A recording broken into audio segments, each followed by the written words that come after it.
Ya, ketemu lagi bersama saya Muhammad Gerda Satria dari kelompok 10 Shift 6.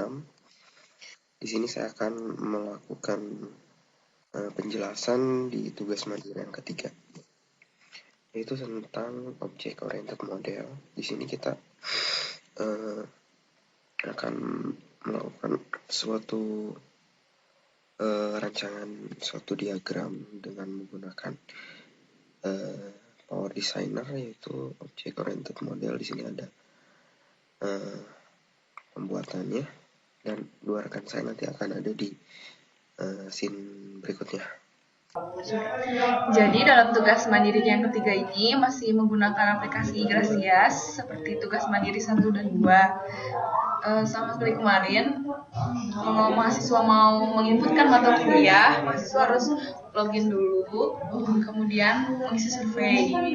Nah, di sini terdapat dua aktor, yaitu mahasiswa dan dosen, serta di mahasiswa ini ada 3 use case. Pertama, mahasiswa harus login ke Igrasias terlebih dahulu. Nah, selanjutnya mahasiswa dapat memilih mata kuliah, tetapi sebelum memilih mata kuliah, mahasiswa harus mengisi survei dahulu. Nah, di antara use case memilih mata kuliah dengan mengisi survei ini terdapat garis yang menghubungkan. Nah, garis ini tuh garis include. Nah, include itu jadi tidak bisa berdiri sendiri. Ya, lanjut ke aktor yang kedua, yaitu dosen. Di sini dosen memiliki aktivitas yaitu melakukan ACC mata kuliah yang telah diajukan oleh mahasiswa, lalu melakukan riset apabila ada jadwal yang tidak sesuai. Di sini di dalam use case diagram ini hanya digambarkan secara garis besar tujuan utama dari suatu studi kasus. Untuk lebih lanjut, untuk lebih jelasnya, bisa dijabarkan di dalam use form dari mulai penjabaran beberapa use case yang ada di sini. Seperti itu.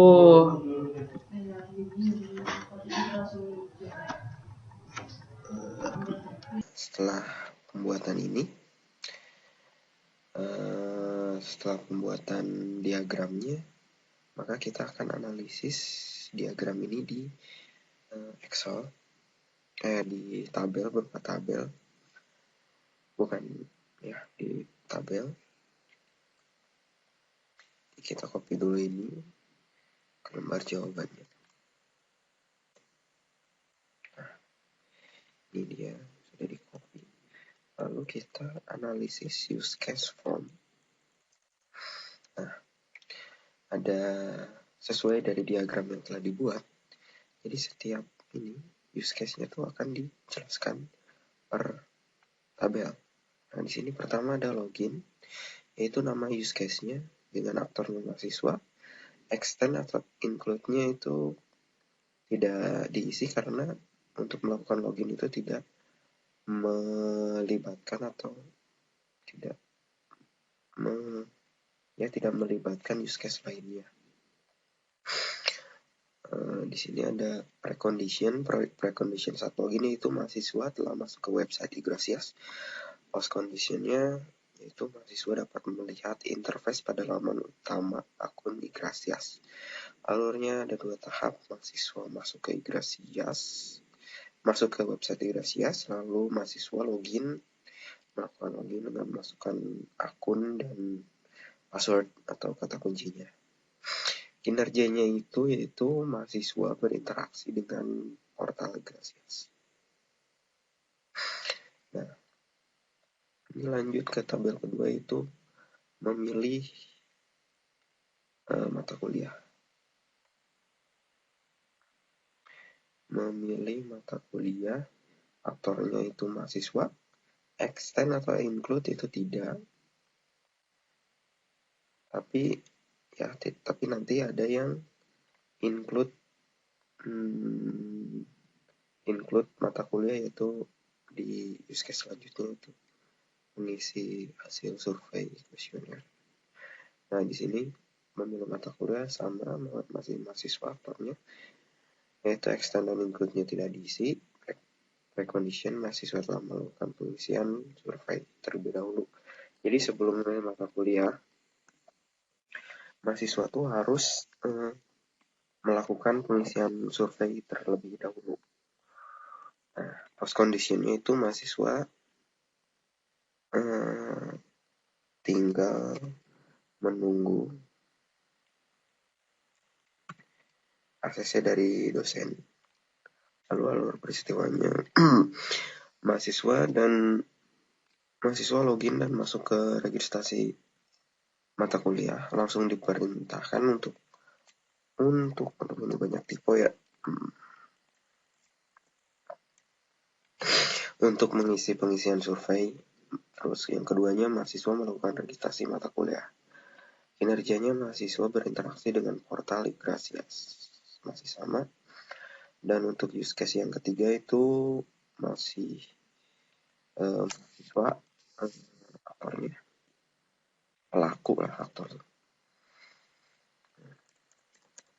Terus extend dan include-nya itu include karena mengisi survei itu bagian dari mengisi mata kuliah. Nah, preconditionnya mahasiswa telah login, lalu post conditionnya mahasiswa dapat melakukan registrasi mata kuliah. Alur peristiwanya, mahasiswa login, masuk, lalu masuk ke tahap registrasi mata kuliah dan melakukan pengisian survei. Kinerjanya, mahasiswa berinteraksi dengan portal Igrasias. Lalu lanjut ke use case dengan aktor dosen itu ada 2, melakukan ACC dan melakukan reset. Nah, untuk yang melakukan ACC itu ketika mahasiswa telah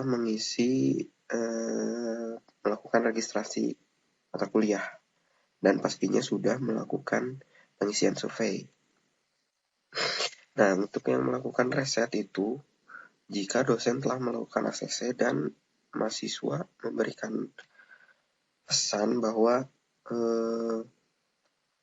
terjadi kesalahan atau masalah dalam jadwal yang mahasiswa pilih, misalnya seperti bentrok jadwal, salah menginputkan mata kuliah.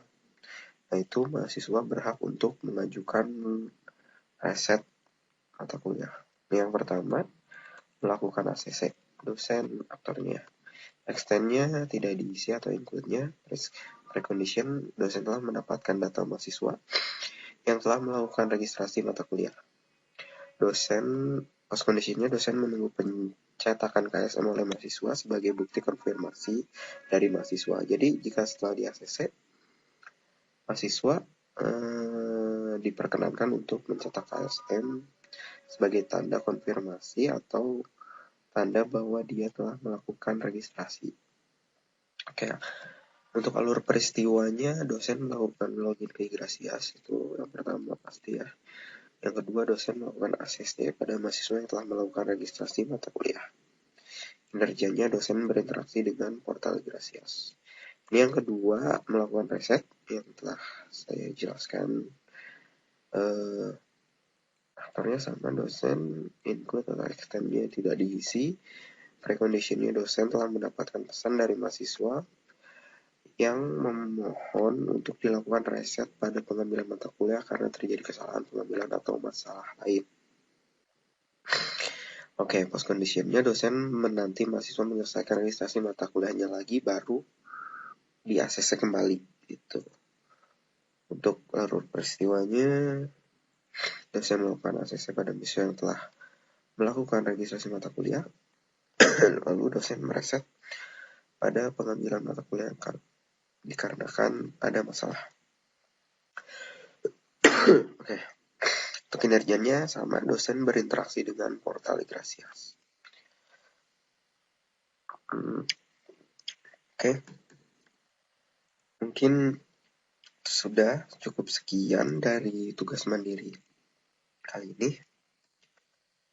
Oke. Sampai jumpa di tugas mandiri selanjutnya.